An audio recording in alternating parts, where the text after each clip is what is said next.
من الشيطان الرجيم.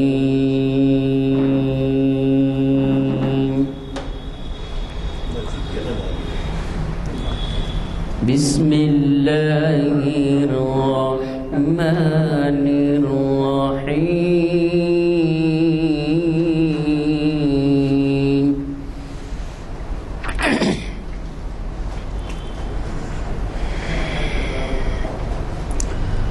أرأيت الذي يكذب بالدين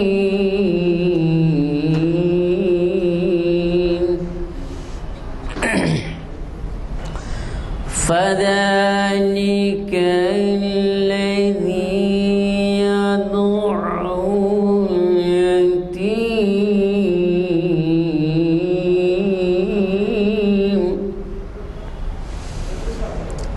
ولا يحض على طعام المسكين فويل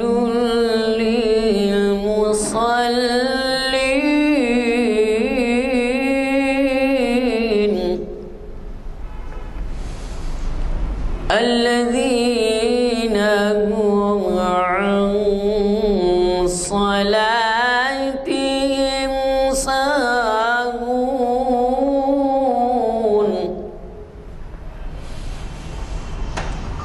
فويل للمصلين الذين هم عن صلاتهم ساهون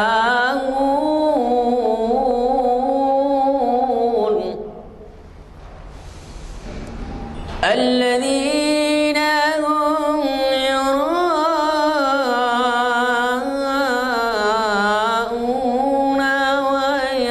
ويمنعون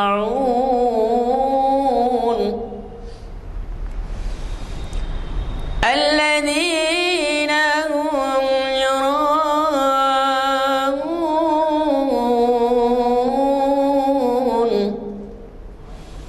ويمنعون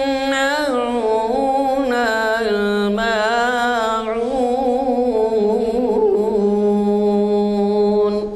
صدق الله العظيم. آج ہم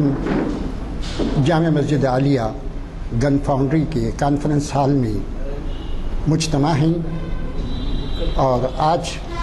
ہمارے جانے مانے مقرر جناب اسلام الدین صاحب مجاہد مخاطب کر رہے ہیں اور ان کی قابلیت کا اندازہ اس بات سے لگا سکتے ہیں کہ ہر ادبی محفل میں ثقافتی پروگرام میں ریڈیو پہ اور آپ کے جو ہے مختلف اخبارات میں آپ کے مضامین آپ جو اظہار خیال کرتے ہیں موجودہ حالات پر سیاسی حالات پر اس کے جو ہے خاصے تبصرے آپ کو پڑھنے میں ملیں گے. میں آج آپ کو ایسے عنوان جو منتخب کیے ہیں اس پہ مبارکباد دیتا ہوں کہ ایک ایسا عنوان آپ نے منتخب کیا ہے جو انسانی حقوق کا اسلامی تصور اور انسانی حقوق جو ہے اس کے بارے میں جو اسلام کے اندر قرآن جو ہے تمام شعبہ حیات کے اندر پوری کی پوری رہنمائی کرتی ہے اور یہ رہنمائی ہم لوگ بہت کم اڈاپٹ کیے لیکن اس کو جو ہے دوسرے یوروپین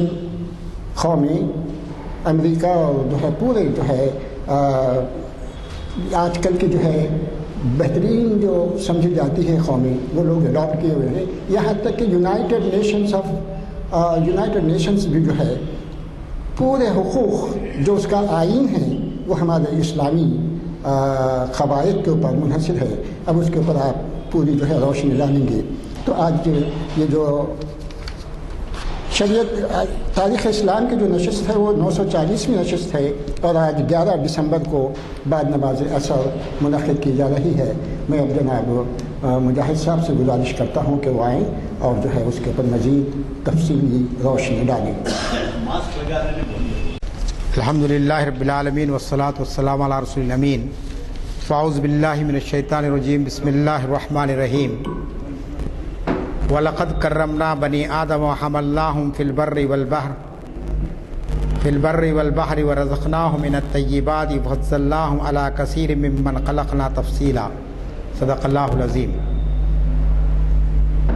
قابل احترام محترم جناب غلام عزانی صاحب، سینئر ایڈوکیٹ و کنوینر محافل جامع مسجد عالیہ گن فاؤنڈری حیدرآباد، محترم جناب شمس الدین صاحب، بزرگوں اور عزیز نوجوان ساتھیوں، آج تاریخ اسلام کی 940ویں نشست کے لیے میں نے جس عنوان کا انتخاب کیا ہے اس کا عنوان ہے انسانی حقوق کا اسلامی تصور۔ آپ سب اس بات سے واقف ہیں کہ ہر سال 10 دسمبر کو عالمی سطح پر یوم انسانی حقوق منایا جاتا ہے۔ حکومتوں کی جانب سے اور رضاکارانہ تنظیموں کی جانب سے اس دن بڑی بڑی کانفرنسز، بڑے بڑے سیمینار اور سمپوزیم منعقد کیے جاتے ہیں، جس میں انسانی حقوق کی عظمت اور انسانی حقوق کے تحفظ کی باتیں بہت کچھ کی جاتی ہیں، لیکن عمل درآمد جو ہوتا ہے ہم دیکھ رہے ہیں کہ وہ بالکل نہ ہونے کے برابر ہے۔ انسانی حقوق کی پامالی آج کے دور میں جس انداز میں ہو رہی ہے، میں سمجھتا ہوں کہ اس کی مثال اور نظیر سابقہ میں ہم کو نہیں ملتی ہے۔ جبکہ آج کا دور علوم و فنون کا دور ہے، آج کا دور تہذیب یافتہ دور ہے، ہر شخص جانتا ہے کہ بحیثیت انسان کے اس کے اپنے کچھ حقوق ہیں، اس کی کچھ آزادیاں ہیں، لیکن آج حکومتیں مختلف طریقوں سے انسانوں کی آزادیوں اور انسانوں کے حقوق کو ختم کرنے کی کوشش کر رہی ہے۔ اسی لیے میں نے بہت ہی سوچ سمجھ کر آج کا انتخاب یہ عنوان کیا، اور آپ کو خوشی ہوگی اس بات کی کہ میں نے اس عنوان پر ایک مضمون لکھا، انسانی حقوق، جو ہندوستان کے کشمیر سے لے کر بنگلور کے اخبارات نے اس کو شائع کیا ہے۔ کشمیر عظمیٰ جو سری نگر کا مشہور اخبار ہے، اس نے آج اس کو شائع کیا ہے۔ کل روزنامہ آگ جو یو پی کے 5 مقامات سے نکلتا ہے، کثیر الاشاعت اخبار روزنامہ، اس نے اس کو شائع کیا ہے۔ اور ہمارے شہر کا اخبار منصف، جس میں میرے مضامین ہر جمعہ کو آتے ہیں، نمایاں طور پر اس نے شائع کیا ہے۔ کہنے کا مقصد یہ ہے کہ آج یہ عنوان ایک بہت ہی اہم عنوان بن چکا ہے۔ انسانی حقوق کیا ہیں اور انسانی حقوق کا تحفظ کیسے کیا جائے، انسانی حقوق کا دفاع کیسے کیا جائے، اس پر ہم سب کو غور و فکر کرنا ضروری ہو چکا ہے۔ لیکن آج جو میں گفتگو کر رہا ہوں وہ اسلام کے حوالے سے کر رہا ہوں، اور کل انشاءاللہ ایک گفتگو میری ہوگی چھتہ بازار میں جماعت اسلامی ہند چار مینار کی جانب سے۔ وہاں میرا عنوان ہے انسانی حقوق بدلتا منظرنامہ۔ تو اس طریقے سے میں نے مختلف محافل کے لیے الگ الگ انسانی حقوق کے زاویوں کو بیان کرنے کی میں نے کوشش کی ہے۔ چنانچہ آج جو گفتگو ہوگی وہ اسلام کے حوالے سے ہوگی، تاریخ اسلام کے حوالے سے گفتگو ہوگی کہ انسانی حقوق کا اسلام نے کتنا احترام کیا ہے، قرآن مجید نے کس بات پر اتنا کیوں زور دیا ہے، اور خود نبی اکرم صلی اللہ علیہ وسلم نے اپنے دور رسالت میں کس طریقے سے انسانوں کے حقوق کی حفاظت فرمائی ہے، اور پھر آپ کے بعد خلفائے راشدین نے کس طریقے سے انسانوں کی عظمت اور ان کے وقار کو بحال رکھنے کی ہر ممکنہ انہوں نے کوشش کی ہے۔ پھر اس کے بعد مسلم حکمرانوں کے دور میں بھی اگر وقت اجازت دے گا تو میں بتاؤں گا کہ کس طریقے سے مذہبی رواداری کی بنیاد پر ہمارے مسلم حکمرانوں نے غیر مسلموں کے حقوق کا کس طریقے سے تحفظ کیا ہے۔ تو یہ ایک بہت بڑا عنوان ہے جو لازمی ہے کہ ایک محفل میں اس کو بیان نہیں کیا جا سکتا ہے۔ میں نے اپنے گفتگو کا آغاز قرآن مجید کی سورہ بنی اسرائیل کی آیت سے کیا ہے، جس کا ترجمہ یہ ہے کہ اللہ تعالیٰ ارشاد فرما رہا ہے کہ بے شک ہم نے بنی آدم کو بزرگی عطا کی اور انہیں خشکی اور تری میں سواریاں عطا کی اور انہیں پاکیزہ چیزوں سے رزق دیا اور بہت سی مخلوقات پر نمایاں فوقیت بخشی۔ یہ انسان کو محترم اور مکرم بنانے کے تعلق سے قرآن مجید کا اعلان ہے کہ سب سے پہلی بات تو یہ کہ ہم نے بنی آدم کو بزرگی عطا کی، کہ آپ دیکھتے ہیں کہ بحیثیت انسان کے اس کا احترام کرنا آپ پر لازمی ہے۔ دیگر مخلوقات کے مقام پر اس کو فوقیت بخشی گئی ہے۔ دنیا میں اللہ تعالیٰ نے بہت سی مخلوقات پیدا کی ہے، لیکن ان ساری مخلوقات کو مسخر کیا انسانوں کے لیے ہے، انسان کے حکم کے وہ تابع ہے۔ انسان کو جس کھلاتا ہے وہ جانور کھاتا ہے، جو پانی پلاتا ہے وہ پرندہ پیتا ہے، لیکن انسان کو مجبور نہیں کیا گیا کسی مخلوق کے تحت۔ تو اس طریقے سے اللہ تعالیٰ نے انسانوں کو فوقیت عطا فرمائی۔ اور پھر 30ویں پارے کے اندر آپ دیکھتے ہیں کہ اللہ تعالیٰ فرماتا ہے کہ لقد خلقنا الانسان فی احسن تقویم، کہ ہم نے انسان کو بہت ہی اچھے انداز میں اس کی یعنی ساخت بنائی ہے، خوبصورتی اس کو عطا کی ہے، اس کو رنگ بہترین دیا ہے، اس کو زبان بولنے کی سکھائی ہے، عقل و فہم اس کو عطا کی ہے۔ یہ ساری چیزیں ساخت میں آتی ہیں کہ انسان جو بنا ہے صرف ایسا نہیں ہے کہ ایک پتلا ہے، نہ جو بات کر سکتا ہے، نہ سن سکتا ہے، نہ دیکھ سکتا ہے، بلکہ اللہ تعالیٰ نے انسان کو دیکھنے کی، سوچنے کی، سمجھنے کی، ہر قسم کی اس کو صلاحیتیں عطا کی ہے۔ تو اس طریقے سے اسلام نے انسانی حقوق کا جو مقام بیان کیا وہ قرآن مجید کے اندر ہے۔ پھر آئیے نبی اکرم صلی اللہ علیہ وسلم کے ارشادات کیا ہیں کہ اسلام کی جب بات ہوتی ہے تو ہمارے سامنے دو بنیادی ہمارے جو ماخذ ہیں، جو سورسز ہے، وہ قرآن ہے اور دوسرا حدیث ہے۔ ہم کوئی بات بھی کریں تو ہم اس کا حوالہ قرآن سے دیں اور اس کا حوالہ ہم رسول کریم صلی اللہ علیہ وسلم کی احادیث سے دیں، آپ کے اقوال سے دیں یا آپ کے اعمال سے دیں۔ چنانچہ آپ دیکھتے ہیں کہ نبی کریم صلی اللہ علیہ وسلم نے جو فرمایا، آپ نے فرمایا سب سے اہم بات کہ ساری انسانیت آپ جانتے ہیں کہ ایک برادری ہے، کوئی جو اس کے اندر رنگ اور نسل کا کوئی فرق نہیں ہے، اور کائنات کے بنانے والے نے تمام انسانوں کو جو یکساں مقام عطا کیا ہے۔ ایسا نہیں ہے کہ یورپ میں کوئی پیدا ہوا ہے تو اس کے لیے کوئی الگ قانون بنا دیا گیا ہے، افریقہ کے اندر کوئی پیدا ہوا ہے تو اس کے لیے کوئی الگ جو ہے سو نظام بنا دیا گیا ہے، نہیں، بلکہ آپ دیکھتے ہیں کہ اللہ تعالیٰ نے انسانوں کے لیے جو قوانین بنائے ہیں، جو ضابطے بنائے ہیں، وہ پوری کی پوری آپ دیکھتے ہیں کہ وہ سب کو یکساں ہیں۔ اور اسی لیے نبی کریم صلی اللہ علیہ وسلم نے فرمایا کہ پوری انسانی برادری اللہ کا کنبہ ہے، العیال خلق اللہ، یعنی آپ دیکھتے ہیں کہ اللہ کے یعنی جو بھی آپ دیکھیں گے کسی علاقے کے رہنے والے ہوں، کسی مذہب کے پالنے والے ہوں، یہ سب آدم کی اولاد ہیں۔ آپ صلی اللہ علیہ وسلم نے فرمایا کہ تم سب آدم کی اولاد ہیں اور تم سب مٹی سے پیدا کیے گئے ہیں۔ ایسا نہیں ہے کہ کسی کو کوئی خاص دھات سے پیدا کر دیا گیا، کسی کے اندر کوئی خاص صلاحیت رکھ دی گئی ہے۔ تو پیدائش کے عمل سے لے کر زندگی کے گزارنے تک اور زندگی گزارنے کے بعد بھی جو جزا اور سزا کا معاملہ ہے وہ بھی انسانوں کی اعمال کی بنیاد پر ہے۔ تو اس طریقے سے اللہ تعالیٰ نے انسانوں کے حقوق کے معاملے میں یہ ایک ضابطہ جو دنیا کے سامنے پیش کیا ہے، وہ ضابطہ بس یہی ہے کہ ہم جو ہے نا کسی کے ساتھ کسی قسم کا کوئی بھید بھاؤ نہ کریں، کسی کو اپنے سے کمتر اور کسی کو اپنے سے جو ہے نا بالاتر نہ سمجھے، بلکہ اللہ تعالیٰ نے یہ انسانوں کو یہ مقام دیا کہ اللہ کی نظر میں تمام بندگان خدا یکساں ہیں، اور فرشتوں پر اللہ تعالیٰ نے انسانوں کو فوقیت عطا کی ہے۔ آپ جانتے ہیں کہ اللہ تعالیٰ نے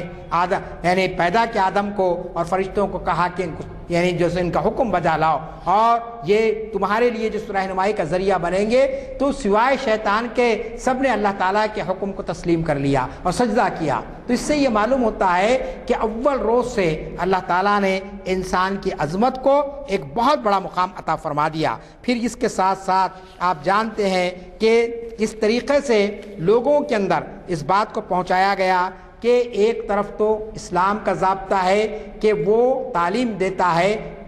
وحدت الہ کی، یعنی ایک اللہ کی، سوائے ایک اللہ کے کوئی معبود نہیں ہے، پوری کائنات کا ایک مالک ہے اور یہی مالک کے حکم پر یہ پوری کائنات چل رہی ہے۔ اس کو آپ کہتے ہیں وحدت الہ کا تصور،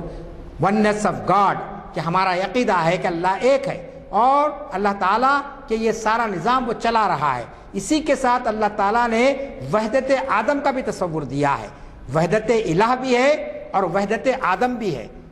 ہو سکتا تھا اگر دوسرے مذاہب کے اندر آپ دیکھیں گے تو وہاں وحدت الہ کی تو بات کی جا رہی ہے، لیکن وحدت آدم کی بات وہاں نہیں ملے گی آپ کو، وہاں سارے انسانوں کو ایک سا نہیں تصور کیا جائے گا۔ لیکن یہ اسلام کا اعجاز ہے کہ اس نے وحدت الہ کے ساتھ وحدت آدم کی بات کی کہ سارے آدم کی اولاد ایک ہے۔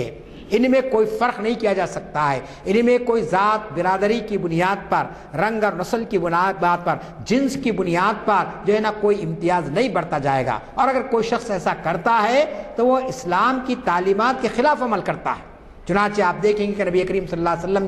کے حیات طیبہ کے اندر بہت سے واقعات آپ کو ملتے ہیں جس کے اندر آپ نے اس بات کی لوگوں کو بڑی وضاحت کے ساتھ ہی بات پیش کر دی کہ کوئی شخص چاہے بڑے سے بڑے قبیلے سے تعلق رکھتا ہو، مکے میں بہت اس کا معزز مقام ہو، لیکن اگر اس نے غلطی کی ہے تو اس کو وہی سزا دی جائے گی جو ایک عام مسلمان کو سزا دی جاتی ہے، جو ایک عام غلطی کرنے والے کو سزا دیتی ہے۔ آپ نے شرفائے مکہ کو معاف نہیں کر دیا، ان کے ساتھ کوئی خاص سلوک نہیں کیا، بلکہ جو جس یعنی سزا کا مستحق تھا برابر آپ نے اس کو سزا عطا کی۔ تو اس طریقے سے آپ دیکھتے ہیں کہ اسلام کی تعلیمات کے اندر سب سے پہلی جو چیز ہم کو نظر آتی ہے وہ ہے احترام آدمیت، کہ انسان کو یہ سبق سکھایا گیا کہ وہ بحیثیت انسان کے اس کا احترام کرے، یہ نہ دیکھے کہ اس کا تعلق کون سے مذہب سے ہے۔ بہت مشہور واقعہ ہے کہ نبی کریم صلی اللہ علیہ وسلم صحابہ کے درمیان میں بیٹھے ہوئے تھے، ایک جنازہ گزرا، اور جب جنازہ گزر گیا تو لوگوں نے کہا کہ اللہ کے رسول یہودی کا جنازہ تھا، یعنی صحابہ یہ سمجھ رہے تھے کہ کسی غیر مسلم کا جنازہ اگر گزر جائے گا تو نبی کریم صلی اللہ علیہ وسلم نہیں کھڑے ہوں گے، بلکہ آپ نے کہا کہ لوگوں اگر وہ یہودی تھا تو کیا وہ انسان نہیں تھا؟ کیا اس کی میت کا احترام کرنا ہمارے لازمی نہیں ہے؟ تو اس طریقے سے یہودی کے جنازے کے جاتے ہوئے آپ کے اٹھ کھڑا ہونا یہ ثابت کرتا ہے کہ اسلام یعنی مرنے والے یعنی میت کے ساتھ بھی کتنا احترام کا ہم کو حکم دیتا ہے۔ تو یہ احترام آدمیت کا جذبہ سب سے پہلے آپ جانتے ہیں کہ اسلام نے اس دور میں پیش کیا جبکہ دنیا کے کسی بھی مذہب کے اندر اس کا کوئی تصور نہیں پایا جاتا تھا۔ 14 صدیاں پہلے کی تاریخ ہم کو یہ بتاتی ہے کہ بعض انسانوں کو تو لوگ مخلوق نہیں تصور کر سکتے تھے، مثلا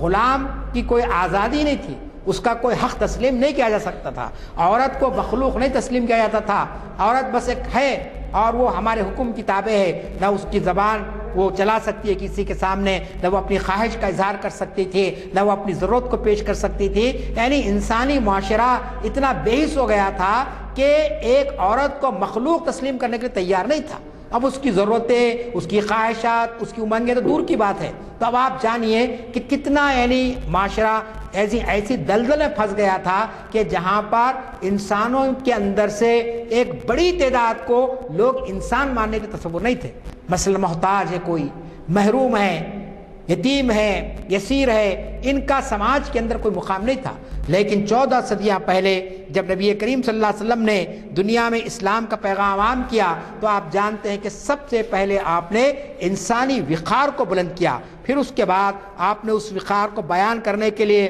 جو بات بیان فرمائی وہ میں آپ کے سامنے رکھوں کہ آپ صلی اللہ علیہ وسلم نے فرمایا کعبے کو مخاطب کر کے کہ کتنا پاکیزہ ہے تو اور کیسی خوشگوار ہے تیری فضا، کتنا عظیم ہے تو اور کتنا محترم ہے تیرا مقام، مگر اس خدا کی قسم جس کے قبضے میں محمد کی جان ہے، ایک مسلمان کی جان و مال اور خون کا احترام اللہ کے نزدیک تیری حرمت سے زیادہ ہے۔ اب آپ غور فرمائیے، ابن ماجہ کی حدیث ہے، یہ میں ریفرنس بھی دے سکتا ہوں آپ کو، 3932 ابن ماجہ کی حدیث ہے کہ آپ جانتے ہیں کہ کعبہ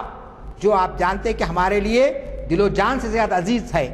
اور مرکز توحید ہے، اس کو مخاطب کر کے اللہ کے رسول فرما رہے ہیں کہ اے کعبہ تو بڑا پاکیزہ ہے، تو بڑا محترم ہے، میرے دل میں تیری بڑی حرمت ہے، لیکن ایک مسلمان کے خون اور ایک مسلمان کے جان، اس کی مال اور اس کی آبرو کے مقابلے میں تجھے فوقیت نہیں دے سکتا ہوں۔ تو اس سے آپ انداز لگا سکتے ہیں کہ انسانی جان کی کتنی حرمت ہے، انسانی آبرو کی کتنی عزت ہے کہ کسی انسان کو بدنام کر دیا جائے، کسی انسان پر الزام لگا دیا جائے، کسی الزام کے تعلق سے غلط باتیں پھیلائی جائے تو اس کی جو ہے نا اسلام ہرگز اجازت نہیں دیتا ہے۔ پھر اسی طریقے سے آپ جانتے ہیں کہ نبی کریم صلی اللہ علیہ وسلم نے ایک بہت ہی مشہور خطبہ دیا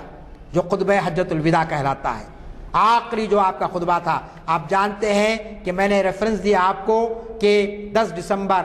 کو ہر سال ہم عالمی طور پر یوم انسانی حقوق مناتے ہیں۔ 1948 میں ہماری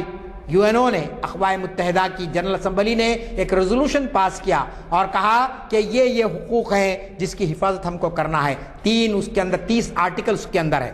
جو کل کے اخبار میں آپ پڑھ سکتے ہیں، منصف میں پورے 30 آرٹیکل میں نے دیا ہے اس کو، تاکہ لوگوں کو معلوم ہو کہ کیا ہے یہ آرٹیکلز اور وہ ہماری کتنی اہمیت کو رکھتے ہیں، اس پر کیسی گفتگو ہونی چاہیے ہماری۔ چنانچہ یہ جو 30 آرٹیکلز ہیں یہ سارے کے سارے دراصل خطبہ حجۃ الوداع سے لیے گئے ہیں، جو نبی کریم صلی اللہ علیہ وسلم نے 1400 سال پہلے بیان فرما دیا ہے۔ وہ خطبہ دراصل یہ کہلاتا ہے، ڈاکٹر حمید اللہ نے لکھا کہ یہ منشور اعظم ہے پوری انسانی حقوق کا، یہ ایک ایسا چارٹر ہے کہ اس خطبہ حجۃ الوداع کے بعد اب انسانی حقوق کے تعلق سے کوئی بات کرنا ہی بیکار ہے، کیونکہ نبی کریم صلی اللہ علیہ وسلم 1400 سال پہلے بتا دیا کہ انسانوں کے حقوق کیا ہیں، انسان کی عظمت کیا ہے اور انسانوں کو کتنی آزادیاں اس کے اندر دینی چاہیے۔ چنانچہ اس خطبہ حجۃ الوداع کے اندر آپ جانتے ہیں کہ جو خطبہ آپ نے دیا ہے بہت ساری باتیں اس کے اندر بیان کی گئی ہے، لیکن سب سے زیادہ جس بات کی طرف آپ نے تاکید کی وہ انسانی حقوق کے تعلق سے۔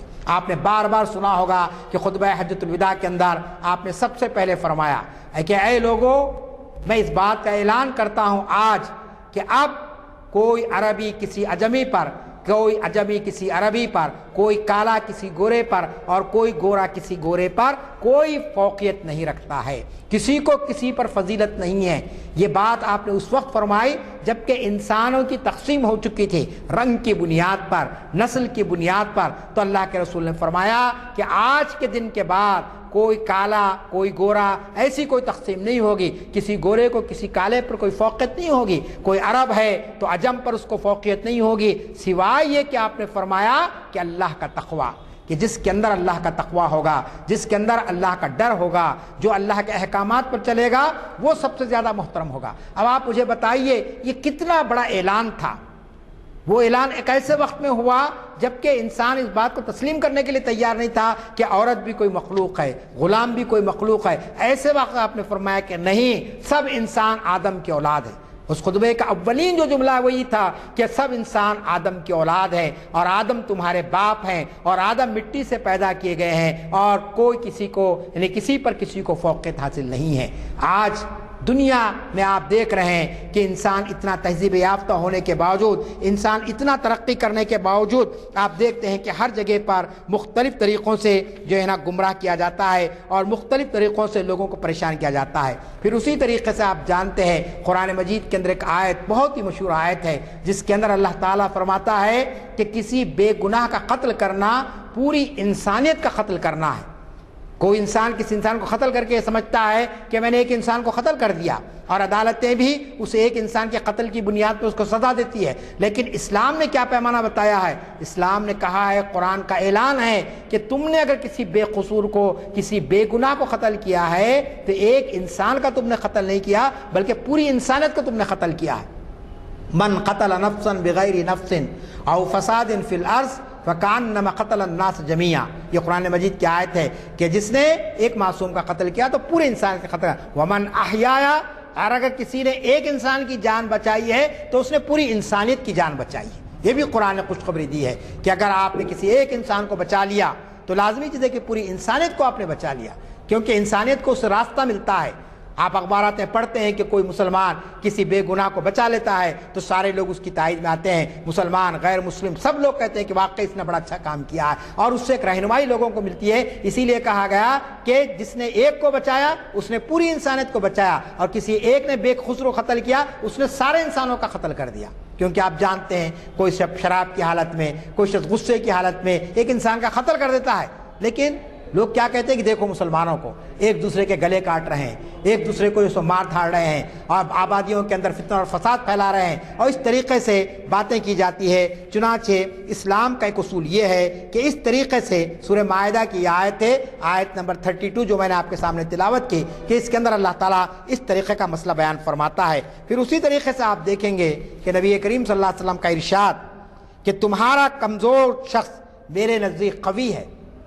دنیا میں اصول کیا ہے کہ جو طاقتور ہم سمجھتے ہیں کہ وہ بہت طاقت رکھتا ہے، اب اس کے سامنے نہ زبان کھولی جا سکتی ہے، نہ اگر کوئی غلط کام کرے تو اس کو کہا جا سکتا ہے کہ تو نے غلط کام کیا ہے، کسی کے حقوق ہڑپ کر لیا تو اس سے سوال نہیں کیا جا سکتا ہے۔ لیکن آپ غور فرمائیے، حضرت ابوبکر کا قول ہے یہ کہ آپ نے فرمایا، نبی کریم صلی اللہ علیہ وسلم کا قول اس سے ہی ملتا جلتا الگ تھا، وہ یہاں پر حضرت ابوبکر جب خلیفہ بنائے گئے تو آپ نے پہلے خطبے میں یہ بات کہی کہ تمہارا کمزور شخص میرے نزدیک قوی ہے، جب تک کہ میں اس کا حق نہ دلا دوں، اور تمہارا قوی آدمی میرے نزدیک کمزور ہے جب تک کہ اس کے جو ذمہ حق ہے وہ اس سے نہ لے لوں۔ مطلب یہ ہے کہ کمزور کا اگر چھین لیا گیا ہے تو وہ حق واپس کرے تک آپ جو ہے نا خاموش نہ بیٹھیں، اس کا حق اس کو دلائیں۔ نبی کریم صلی اللہ علیہ وسلم نے کیا فرمایا؟ آپ نے صحابہ سے کہا کہ لوگو ظالم کی مدد کرو، مظلوم کی مدد کرو۔ تو صحابہ نے پوچھا کہ اللہ کے رسول، ظالم کی مدد تو ہم کو سمجھ میں نہیں آئی، مظلوم کی مدد سمجھ میں آ گئی کہ جب ظلم ہوتا ہے تو اس کو ظلم سے روکا جائے، ظالم کی مدد کیسے کی جائے؟ آپ صلی اللہ علیہ وسلم نے فرمایا کہ ظالم کی مدد یہ ہے کہ اس کو اس کے ظلم سے روک دو، اس کے پنجے کو بروڑ دو۔ آپ جانتے ہیں کہ معاشرے کے اندر اگر کوئی پہلوانی کر رہا ہے، غنڈہ گردی کر رہا ہے، چار لوگ اگر اٹھ جائے تو لازمی چیز ہے کہ ظلم کرنے والا ظلم نہیں کرے گا، کہے گا کہ پوری کی پوری بستی آ جائے گی میرے خلاف میں اٹھ کر، میرے خاندان کے لوگ مخالفت کرنے لگیں گے۔ تو اس واسطے رسول کریم صلی اللہ علیہ وسلم نے فرمایا کہ مظلوم کی حمایت تو دنیا میں سبھی کرتے ہیں، لیکن ظالم کو بھی ظلم سے روکنا یہ بھی ایک فرض ہے۔ کیوں؟ اس لیے کہ اگر وہ ظلم کرے گا تو پوری جو ہے نا سماج کے اندر ایک انتشار پھیل جائے گا، قتل و خون کا بازار گرم ہو جائے گا، اور اس سے لوگ اور دوسرے لوگ بھی قاتل بننا شروع ہو جائیں گے، دوسرے لوگ بھی ظالم بننا شروع ہو جائیں گے۔ اسی لیے یہ بات یہاں پر بیان فرمائی گئی ہے۔ پھر اسی طریقے سے آپ جانتے ہیں کہ حجۃ الوداع کے موقع پر نبی کریم صلی اللہ علیہ وسلم نے لوگوں کو اس بات کی بھی تعلیم دی کہ تمہارا خون، تمہارا مال، تمہاری عزتیں ایک دوسرے پر قطعاً حرام کر دی گئی ہیں۔ آپ جانتے ہیں کہ انسانی حقوق کے اندر صرف جان نہیں ہے، عزت اور آبرو بھی ہے۔ کسی انسان کو جو ٹھیس پہنچتی ہے بلا کسی قصور کے، آپ کسی کو ڈانٹ دے، بھی کسی پر جو ہے نا غصہ کر دے، تو لازمی چیز ہے کہ سامنے والا اگر آپ کو جواب بھی نہیں دے سکتا ہے تو کم از کم دل میں اس کو بڑا کوفت ہوتی ہے کہ ارے میں نے کچھ نہیں کیا اور یہ شخص میری عزت نکال دیا لوگوں کے سامنے۔ کوئی شخص جو ہے سو دیانت دار ہے، آپ نے اس پر بددیانتی کا الزام لگا دیا، کوئی شخص جو ہے سو ایماندار ہے، اس پر آپ نے بے ایمانی کا الزام لگا دیا۔ تو یہ عزت و آبرو بھی انسان کی بڑی اہمیت رکھتی ہے، انسانی حقوق کے اندر اس کی بڑی اہمیت ہے۔ ہم اس کا بعض مرتبہ لحاظ نہیں رکھتے، ہم بھری محفل میں کسی کو ڈانٹ دیتے ہیں، بھری محفل میں ہم کسی کو برا بھلا کہہ دیتے ہیں، لوگوں کی غیبت کرنے لگتے ہیں۔ یہ ساری چیزیں جو ہے نا انسانی حقوق کے خلاف میں ہوتی ہے۔ اسی لیے نبی کریم صلی اللہ علیہ وسلم نے فرمایا کہ لوگوں تمہارا خون، تمہارا مال اور تمہاری عزتیں ایک دوسرے پر قطعاً حرام کر دی گئی ہے۔ کیوں؟ اس لیے کہ یہ ساری چیزیں زمانے جاہلیت میں جاری تھی، اس وقت لوگ اس پر عمل کرتے تھے۔ پھر اسی طریقے سے آپ جانتے ہیں کہ اسلامی تاریخ کے اندر لوگوں کی شخصی آزادی کا بڑا تحفظ کیا گیا۔ آزادی کئی قسم کی ہوتی ہے، اگر آپ پڑھیں گے سیاسیات کے اندر، پولیٹیکل سائنس کے اندر، تو آپ کو معلوم ہوگا کہ ایک حقوق تو وہ ہیں جو مورل رائٹس کہلاتے ہیں، کچھ حقوق وہ ہیں جو لیگل رائٹس کہلاتے ہیں، کچھ حقوق وہ ہیں جو سوشل رائٹس ہیں آپ کے۔ اسی طریقے سے پرسنل لبرٹی ہے آپ کی، شخصی آزادی، کہ میں کیا کھاؤں، میں کیا پہنوں، میں کیسے خاندان میں رہوں، یہ ایک شخص کی آزادی ہے۔ ابھی کل الہ آباد ہائی کورٹ کا فیصلہ آیا، آپ نے اخبارات میں پڑھا ہوگا کہ الہ آباد ہائی کورٹ نے یہ کہا کہ حکومت کیسے طے کرے گی کہ یہاں کی عوام کیا کھائے گی، اس کو کیا کھانا چاہیے، کیا پہننا چاہیے۔ یہ ریمارک آیا، کیوں؟ اس لیے کہ جمہوریت میں تو ہر ایک کو آزادی ہے کہ وہ کوئی چیز بھی کھا سکتا ہے، البتہ ایسی چیزیں جو قانون ممنوع ہے، شراب ہے قانون ممنوع نہیں پینا ہے اس کو، جوا ہے نہیں کھیلنا ہے، لیکن دوسری جو چیزیں قانون نے جس کی اجازت دی ہے، ان کے مذہب نے جس کی اجازت دی ہے، اگر وہ استعمال کرتے ہیں تو اس میں حکومت کوئی مداخلت نہیں کر سکتی ہے۔ تو یہ ہوتی شخصی آزادی کہ اللہ کے رسول نے، خلفائے راشدین نے، اور پھر آپ دیکھتے ہیں مسلم حکمرانوں نے اپنے دور میں لوگوں کی شخصی آزادیوں کا تحفظ کیا۔ آپ نکاح کی ایک محفل کو لے لیجیے معمولی، کہ ساری چیزیں ہو گئی ہے، اگر ایجاب و قبول کے اندر گڑبڑ ہو جائے اور لڑکی نے اگر کہہ دیا کہ مجھے نکاح منظور نہیں ہے، نہیں ہو سکتا، تقریب نہیں ہوگی، نکاح نہیں ہوگا۔ کیوں؟ کہ لڑکی کو آزادی دی گئی انتخاب کرنے کی، جب تک کہ وہ ہاں نہیں کہے گی، اپنی رضامندی ظاہر نہیں کرے گی، وہ نکاح نہیں ہو سکتا ہے۔ تو آپ بتائیے کہ ایک عورت کو آزادی دی گئی کہ وہ اپنی خاندانی زندگی کو کیسے بسائے، ازواجی زندگی کیسے بسر کرے۔ تو اسی طریقے سے آپ جانتے ہیں کہ اولاد کو بھی کچھ حقوق دیے گئے ہیں کہ اولاد اپنے ماں باپ، اولاد کی ذمہ داری ہے کہ والدین کی ذمہ داری ہے کہ اولاد کی تعلیم و تربیت کا انتظام کریں۔ یہ نہیں ہے کہ صرف ان کو آزاد چھوڑ دیا جائے۔ نبی کریم صلی اللہ علیہ وسلم نے فرمایا کہ 3 چیزیں ہیں جو اہل ایمان کو اس میں فوقیت اختیار کرنی چاہیے، اس کے اندر کوئی دیری نہیں ہونی چاہیے۔ اس میں ایک سب سے پہلے تو یہ ہے کہ جب نماز کا وقت ہو جائے تو نماز وقت پہ ادا کی جائے، ٹال مٹول نہ کی جائے۔ مجھے بڑا افسوس ہوتا ہے کہ بعض مقامات پہ کلمہ وقار پاشا صاحب کے نماز جنازہ میں بھی گیا اور تدفین میں بھی گیا، اور ابھی میں دعا بھی کروں گا انشاءاللہ اس کے بعد کہ بڑے محسن تھے، ملت کے ہمارے بڑے رہنما رہے، بے لوث خدمات ان کی رہی، ہم آج ان کی محفل میں ان کے لیے دعائے مغفرت بھی کریں گے۔ تو میں جب گیا وہاں پر تو دیکھا کہ نماز جمعہ 3 بجے کے بعد ہو رہی ہے وہاں پر، تو اتنا وقت دیر سے نماز کا پڑھنا، بعض جگہ پر رات میں عشاء میں 10 بجے عشاء ہو رہی ہے، جبکہ حکم ہے نبی کریم صلی اللہ علیہ وسلم نے فرمایا کہ جب نماز کا وقت ہو جائے تو وقت پر نماز ادا کر دو۔ دوسرا آپ نے فرمایا اولاد بالغ ہو جائے تو ان کا نکاح کر دو، یہ مت دیکھو کہ ان کا روزگار کیا ہوگا، ان کی تعلیم کیا ہوگی، یہ ہوگی۔ تیسرا جب کسی کا انتقال ہو جائے تو اس کے آخری سفر کی تیاری کر دو، کسی کا انتظار مت کرو، یا اللہ یہ کہ بہت ہی قریبی رشتہ دار ہیں، بیٹا ہے، بیٹی ہے، فلاں ہیں، لیکن ایسا نہیں ہے کہ ایک جمع غفیر جمع ہو اس کے بعد جلوس نکلے جنازے کا، ایسا حکم نہیں دیا گا۔ چنانچہ آپ جانتے ہیں کہ نبی کریم صلی اللہ علیہ وسلم نے یہاں پر شخصی آزادی کی بات کی ہے۔ پھر اسی طریقے سے آپ جانتے ہیں کہ اسلام کے اندر جو سزاؤں کا ہے پوری اس کے اندر شہادت ہو، پورا جرم ثابت ہو، اس کے بعد ہی سزا دی جا سکتی ہے کسی کو، ایسا نہیں ہے کہ شکوک و شبہات کی بنیاد پر کسی کے ساتھ کوئی معاملہ کیا جائے۔ تو اس طریقے سے آپ دیکھتے ہیں کہ اسلام میں بنیادی حقوق کا جو تصور ہے یا انسانی حقوق کا جو تصور ہے وہ کوئی جو ہے نا علم کی بنیاد پر کہ صاحب کوئی ڈگری یافتہ ہے تو اس کو یہ حقوق مل جائیں گے، کوئی حسب و نسب رکھتا ہے تو اس کو یہ حقوق مل جائیں گے، کوئی جو ہے سو بڑے عہدے پر فائز ہے تو اس کو یہ حقوق مل جائیں گے، ایسا نہیں کہا گیا، بلکہ یہ کہا گیا کہ جو شخص انسان پیدا ہوا ہے اور پیدا ہوتے ہی اس کو کچھ حقوق آ جاتے ہیں جس کو آپ فطری حقوق کہتے ہیں، نیچرل رائٹس کہتے ہیں، اور اللہ تعالیٰ نے یہ نیچرل رائٹس ہر ایک کو دیے ہیں۔ پیدائش کے بعد خاندان میں رہنے کا حق، یہ اس کا نیچرل حق ہے، اس سے کوئی جو ہے سو کوئی فرد کسی کو کسی خاندان سے نکال نہیں سکتا ہے۔ اسی طریقے سے آپ جانتے ہیں کہ مذہب کی قبولی کا معاملہ آج سب سے بڑا الزام لگایا جاتا ہے کہ بھئی اسلام جو تلوار کے زور سے پھیلا ہے یا اسلام میں زور زبردستی کی بات کی گئی ہے، جبکہ قرآن مجید کے اندر صاف طور پر کہا گیا کہ لا اکراہ فی الدین، اسلام میں کوئی جبر نہیں ہے، کسی قسم کا کوئی جو ہے ایسا دباؤ نہیں ہے کہ جس کی بنیاد پر لوگوں کی گردنیں مروڑ کر ان کو اسلام کی طرف لایا گیا ہو، بلکہ آپ دیکھتے ہیں کہ انسانی حقوق کے معاملے میں اس کو پوری آزادی دی گئی ہے۔ پھر اسی طریقے سے آپ دیکھیں گے کہ پورے یعنی اسلامی دور کے اندر ہم یہ بھی دیکھتے ہیں کہ ذمیوں کے حقوق یعنی ان لوگوں کے حقوق جو اسلام نہیں لائے ان کے بھی حقوق کا تحفظ کیا گیا۔ پوری اسلامی تاریخ کے اندر آپ دیکھیں گے کہیں پر بھی ایک مثال آپ کو کوئی شخص یہ نہیں دے سکتا ہے کہ کسی شخص کا قتل محض بنیاد پر ہوا کہ اس نے اسلام کو قبول کرنے سے انکار کر دیا ہو، کسی نے فتنہ کا انگیزی کی ہوگی، کسی نے قتل کیا ہوگا، کوئی جو ہے راہ حق میں روڈ اٹکا رہا ہے تو اس کے تعلق سے کوئی معاملہ ہوا، لیکن محض اس بنیاد پر کہ وہ اس نے اسلام کو قبول نہیں کیا ہے لہذا اس کو قتل کیا جائے، ایسی کوئی آپ کو جس واقعہ نہیں ملتا ہے۔ خلفاء راشدین کے دور کو دیکھیے تو آپ کو معلوم ہوگا کس طریقے سے انہوں نے ان لوگوں کے مذہبی عبادت گاہوں کی جیسے حفاظت کی۔ حضرت عمر رضی اللہ تعالیٰ عنہ نے جب فلسطین کو فتح کیا اور جب نماز کا وقت آیا تو آپ جانتے ہیں کہ امیر المومنین نماز کے لیے کھڑے ہوئے ایک مقام پر، تو معلوم ہوا کہ وہاں پر عیسائی عبادت کرتے ہیں، آپ ہٹ گئے اس مقام سے اور دوسری جگہ آپ نے عبادت کی۔ کہا کہ اگر میں یہ کرتا تو لازمی چیز ہے کہ مثال بن جاتی لوگوں کے لیے اور مسلمان جو ہے نا یہ عمل کرتے۔ تو اس طریقے سے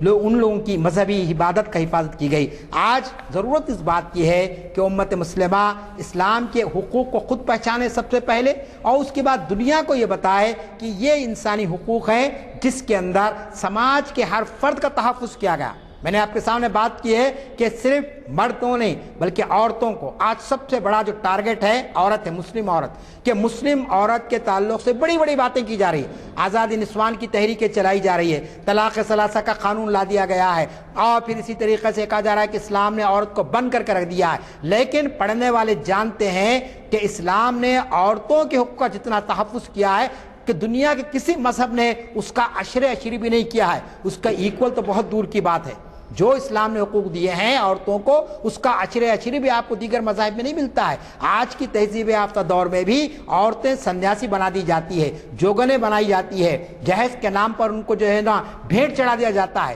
پھر اسی طریقے سے آپ دیکھیے بچوں کے جو حقوق ہیں، غلاموں کے جو حقوق ہیں، حضرت زید کا واقعہ آپ کے سامنے آتا ہے۔ حضرت زید غلام تھے، نبی کریم صلی اللہ علیہ وسلم کی خدمت میں تھے، آپ کے والدین آئے، چچا آئے، کہا کہ بیٹے ہم بہت آپ کو تلاش کیے ادھر ادھر، آپ ہم کو مل گئے ہیں، ہم کو بڑی خوشی ہوئی ہے، اب چلو ہمارے ساتھ۔ آپ غور فرمائیے اس وقت حضرت بلال نے کیا کہا؟ حضرت بلال نے کہا کہ نہیں، اب میں کہیں نہیں چلنے والا ہوں۔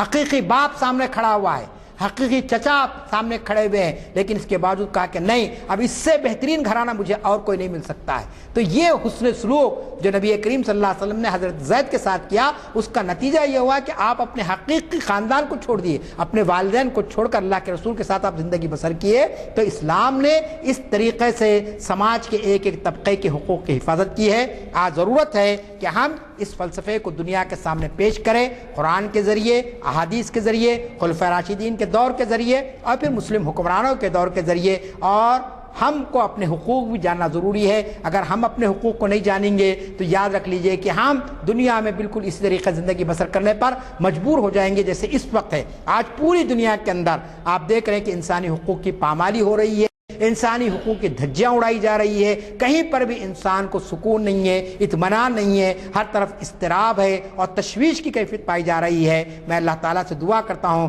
کہ اللہ تعالیٰ ہماری ان کوششوں کو قبول فرمائے اور اسلام کے اس تصور انسانی حقوق کو آپ کے سامنے جو میں نے مختصر رکھی اس کو آپ کے سامنے رکھا ہے۔ انشاءاللہ جیسا کہ میں نے کہا کل چھتہ بازار میں 11 بجے موجودہ دور میں انسانی حقوق کی جو پامالی ہو رہی ہے اس پر میرا ایک لیکچر ہوگا کہ انسانی حقوق کا بدلتا منظرنامہ۔ جن کو وقت ہے وہ تشریف لائیے کل 11 بجے سے 1 بجے تک وہاں پر۔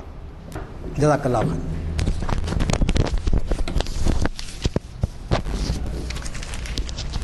السلام علیکم۔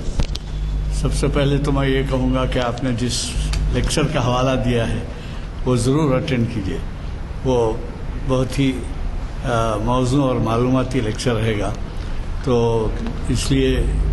آپ نے ان کا انداز بیان بھی دیکھ لیا اور ان کی صلاحیتوں سے آپ آج سے واقف نہیں ہیں، بلکہ ہمارے ہاں کئی لیکچرز ان کے ہو چکے ہیں۔ اور یہی نہیں، آپ سن کے تعجب ہوگا کہ ہمارے یہ لیکچرز بین الاقوامی سطح پر سنے جاتے ہیں، کیونکہ جو ہمارا انتظام ہے وہ یہ ہے کہ یہ لیکچر جو ہے آن لائن نشر ہوتے ہیں، اور یہ ہمارے جو طاہر علی صاحب انچارج ہیں یہ دنیا کے ہر حصے میں اس کو پہنچاتے ہیں۔ تو بہرحال میری گزارش ہے، آپ نے دیکھا کہ مقرر صاحب کی میں کیا تعریف کروں، آپ کو خود اندازہ ہوا ہوگا کہ کس طریقے سے انہیں روانی کا